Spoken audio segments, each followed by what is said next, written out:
Prophetic voice of సయోన్. ఈరోజు కొరకు ఏర్పాటు చేయబడిన వాక్య భాగం కొలస్సీలకు రాసిన పత్రిక 3వ అధ్యాయం 1-2 వచనాలు. మీరు క్రీస్తుతో కూడా లేపబడిన వారైతే పైనున్న వాటిని వెదకుడి, అక్కడ క్రీస్తు దేవుని కుడి పార్శ్వమున కూర్చుండి ఉన్నాడు. పైనున్న వాటి మీదనే కానీ భూ సంబంధమైన వాటి మీద మనసు పెట్టుకొనకుడి. పౌలు రోమీయులకు రాసిన పత్రికలో మన యొక్క అనుభవం యేసుక్రీస్తు ప్రభువుతో ఎలాగా మనం ఒక నూతన నిబంధనలోకి ప్రవేశిస్తున్నామనే విషయాన్ని రోమీయులకు రాసిన పత్రికలో చాలా చక్కగా వివరిస్తారు.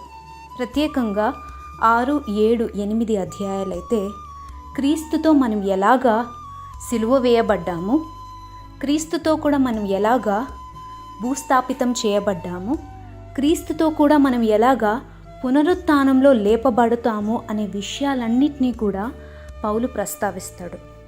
అందుకే పౌలు రాస్తూ ఒక మాట అంటాడు, ఇక జీవించుచున్నది మనము కాదు, మన శరీరేచ్ఛలతో పాటి మన శరీరపు స్వభావాన్ని, పాపపు స్వభావాన్ని మనము క్రీస్తుతో కూడా సిలువ వేసి ఉన్నాము.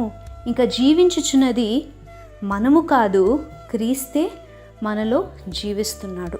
మనం క్రీస్తుతో కూడా ఈ అనుభవాలను కలిగిన వాళ్ళమైతే, రక్షణ అనే అనుభవంలోకి మనం ప్రవేశిస్తే, ఆయన పునరుత్థానంలో కూడా మనం ప్రవేశిస్తే, ఆయన చెప్పే మాట ఏంటంటే, అట్టివారు పైనున్న వాటి మీదనే వారి మనసును పెట్టుకుంటారు. ఆ పైనున్న వాటి మీదనే వారి యొక్క ఆలోచన, వారి యొక్క జీవిత విధానాన్ని వాళ్ళు మార్చుకుంటూ ఉంటారు. పైనున్న వాటిని అంటే ఒకసారి మనం 1 కొరింథీయులకు రాసిన పత్రిక 9వ అధ్యాయం 25వ వచనాన్ని చదివినట్లయితే అక్కడ వ్రాయబడి ఉంటుంది, మరియు పందెమందు పోరాడు ప్రతివాడు అన్ని విషయములందు మితముగా ఉండును. వారు క్షయమగు కిరీటమును పొందుటకును, మనమైతే అక్షయమగు కిరీటమును పొందుటకును మితముగా ఉన్నాము. ఆ పైనున్నవి ఏంటి అంటే అక్షయమైనవి, ఈ భూ సంబంధమైనవి ఏంటి అంటే క్షయమైనవి. మన శరీరం కావచ్చు, మనం సంపాదించుకునే ఆస్తి కావచ్చు, మన పేరు ప్రఖ్యాతులు కావచ్చు, ఇవన్నీ కూడా అక్షయమైనవి కాదు, క్షయమైనవి. అయితే పరలోక సంబంధమైన రక్షణ కావచ్చు, పరలోక సంబంధమైన నీతి కావచ్చు, ఆయన మనకు అనుగ్రహించే నిత్య జీవం కావచ్చు, ఇవన్నీ కూడా అక్షయమైనవి. ఆయన మనకు అనుగ్రహించే పునరుత్థాన జీవం, ఇవన్నీ కూడా అక్షయమైనవి. కాబట్టి వాటి మీద మీ మనస్సుని పెట్టుకొనుడి. మీరు క్రీస్తుతో కూడా లేపబడిన వారు కాబట్టి మీ మనసు వాటి మీద ఉండాలి. మీ యొక్క పరుగు పందెంలో అక్షయమైన కిరీటం కొరకు మీరు పరిగెత్తాలి.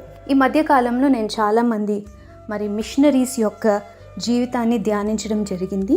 ఈక్వెడార్ ప్రాంతంలో ఆక్వా అనే ట్రైబ్ దగ్గరికి వెళ్ళిన జిమ్ ఎలియట్ గారు, అదేవిధంగా ఒకయాంగ్ అనే ట్రైబ్ దగ్గరికి వెళ్ళిన మేరీ స్లెస్సర్ గారు, నైజీరియా ప్రాంతంలో పనిచేసిన డేవిడ్ లివింగ్స్టన్ గారు, బర్మా దేశంలో సేవ చేసిన అడోనిరామ్ జడ్సన్ గారు, వీరి జీవిత చరిత్రలని, వీరి జీవితంలో జరిగిన సంభవాలని నేను చూసినప్పుడు నాకు చాలా ఆశ్చర్యం కలిగింది. వేరే దేశానికి వెళ్ళి, వేరే ప్రాంతానికి వెళ్ళి తమ జీవితాలని తృణప్రాయంగా ఎంచుకొని ఎన్నో కష్టాలు, ఎన్నో త్యాగాలు చేసి దేవుని కొరకు వారు పోరాడారు. ఎందుకు ఇంత కష్టపడ్డారు, దేని నిమిత్తం వారు ఇంత కష్టపడ్డారు అని నేను ఆలోచిస్తే, వారి మనస్సు క్షయమైన వాటి మీద లేదు, కానీ అక్షయమైన నిత్య జీవార్థ ఫలితాలని ఈ లోకంలో తీసుకొని రావాలనే తపన వారి జీవితంలో ఉంది. కాబట్టి